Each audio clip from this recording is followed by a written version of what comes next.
Welcome to the Catbird Quilts. I'm Kathy Martin, and today we have a basic quilt backing tutorial, and I have a lot to say about it.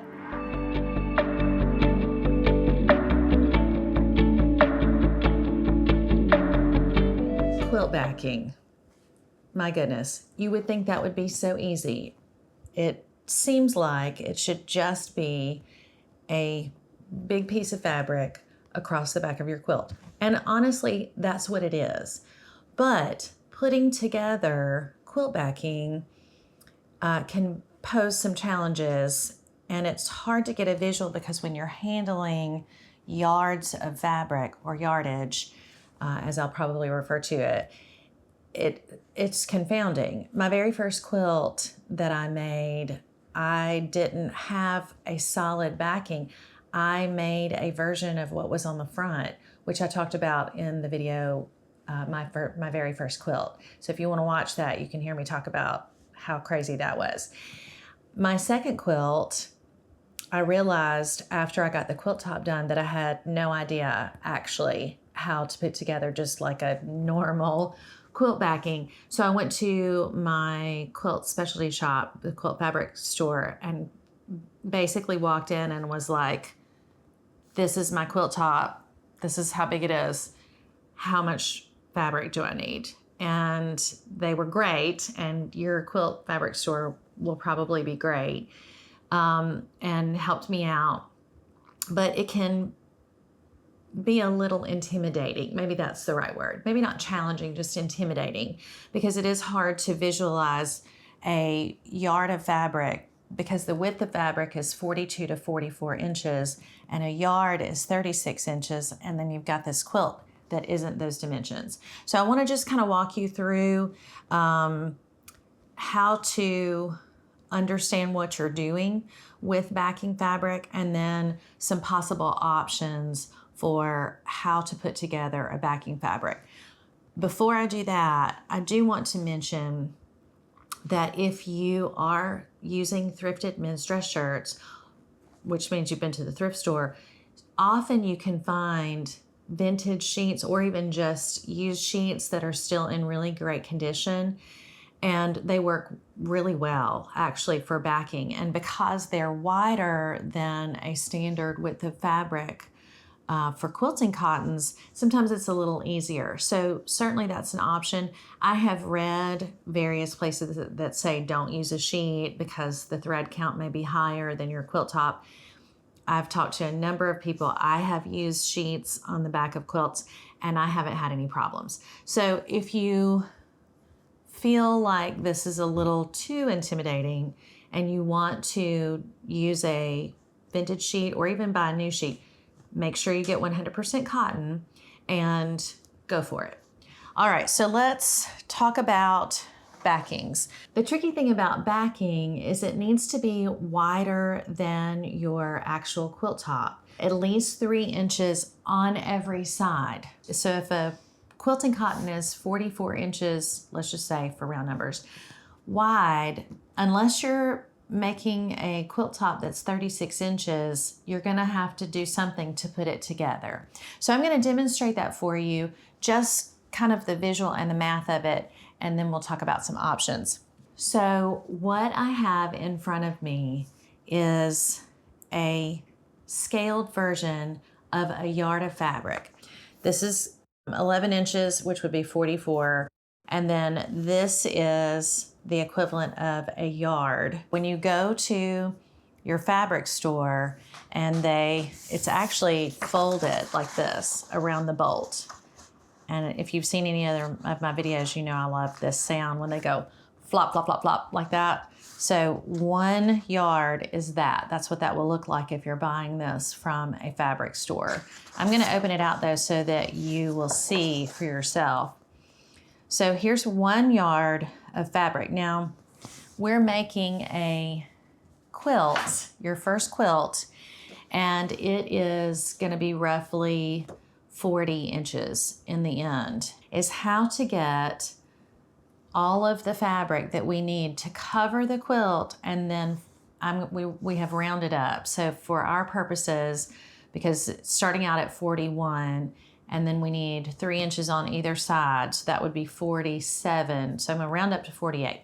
1 yard of fabric, it's not going to cover even the whole quilt top, much less leave any extra. And we need this much extra all around the whole quilt top. So the first thing that you know immediately is, well, we need more than a yard of fabric. So here's our 2nd yard of fabric. 2 yards of fabric sounds like a lot of fabric, and it is.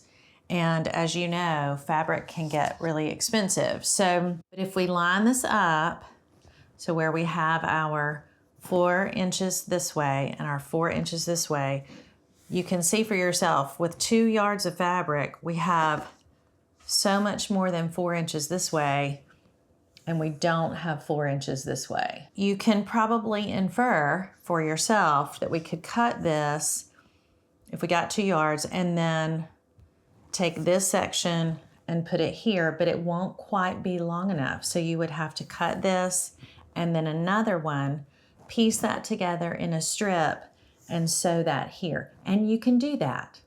If you're a experienced sewist but haven't quilted, and you know, and the whole seaming pieces of fabric together does not bother you, you can absolutely do that. So you would cut here, and then you would do 2 strips that are same width, and then add it down the side. And that is a perfectly reasonable way to do it.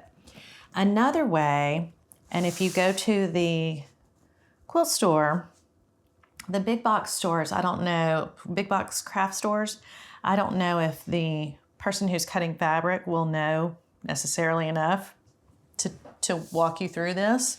But if you went to a quilting fabric store and said, how much fabric do I need? They would figure out how much you need for that first piece, and then they just double it.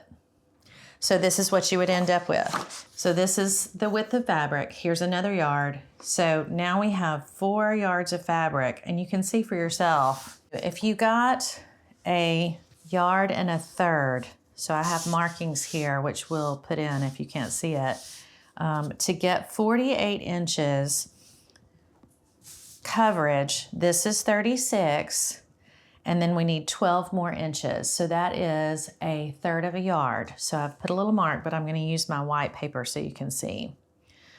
So just in this is 1.3 yards.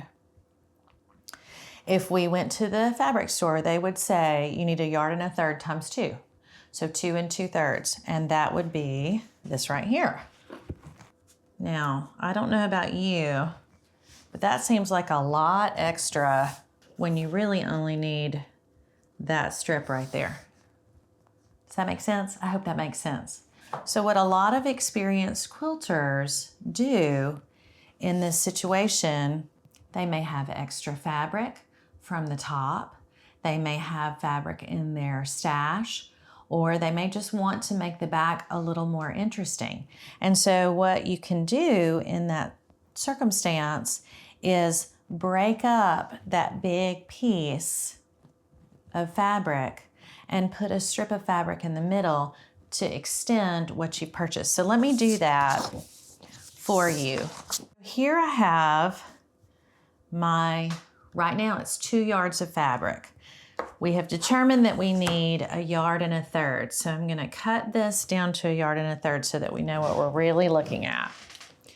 Now, for all of you who are watching this video that are experienced quilters and you're thinking that I am dulling my rotary cutter blade, it's an old blade. I'm not ruining my good fabric cutting blade, or I am, but it's already ruined, so it doesn't matter. Okay, so we've determined that we need this much to cover 3 of our sides of our quilt top. And as I mentioned, we really only need that little strip right there. So what a lot of experienced quilters and people who want to stretch their fabric budget will do is, so I'm going to cut my backing fabric, if you can imagine, right down the middle.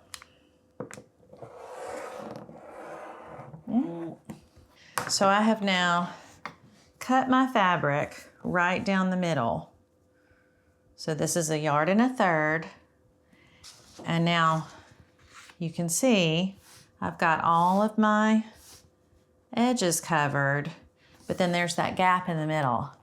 So what I'm gonna do, let's say I had a little fabric left over from my quilt top. I'm gonna put that right in the middle and we'll just sew that together. This is sewing. You're watching me sew right here with this tape.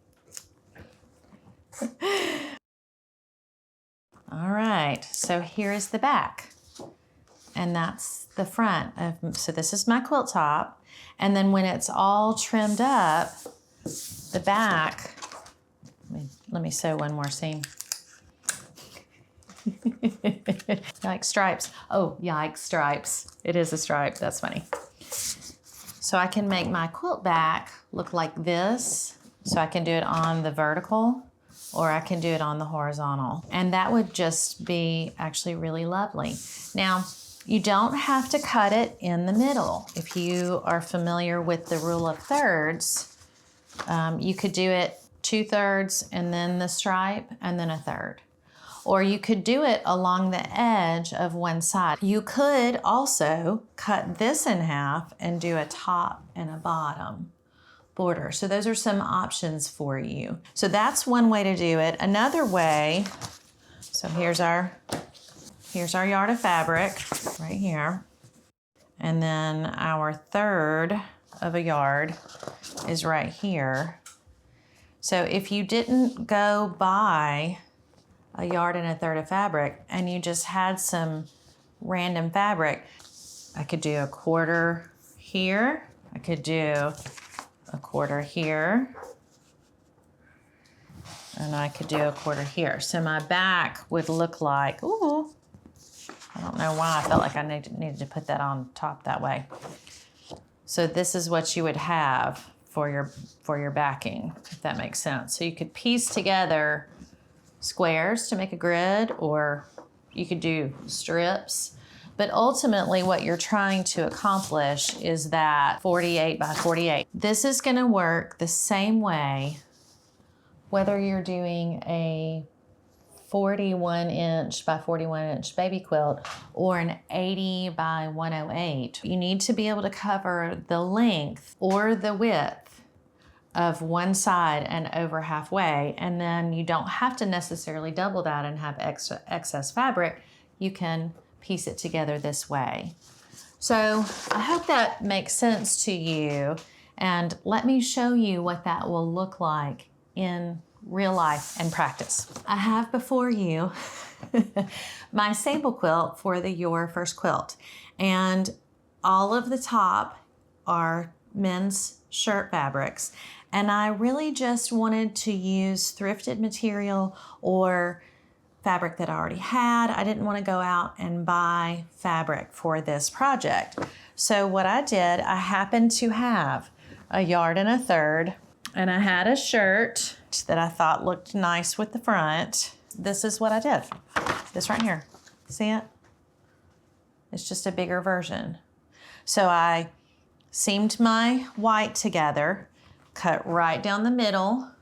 I made a strip. I actually had to attach a couple of pieces together to make that middle stripe. So there's a seam in here somewhere which you can't even see. And if that's not a testament to the beauty of quilting, I don't know what is. And this is what it looks like. And I don't know about you, but I think it's actually really pretty. And it makes the back have a little interest. So that is a way that you can stretch your fabric budget and also kind of understand how to cover the back and come up with a backing that is both interesting and beautiful and saves you a little change. So that's our tutorial for today. Hope that has helped you get a visual for how to do quilt backing. This is the Catbird Quilts, and I'm Kathy Martin. Thank you so much for watching.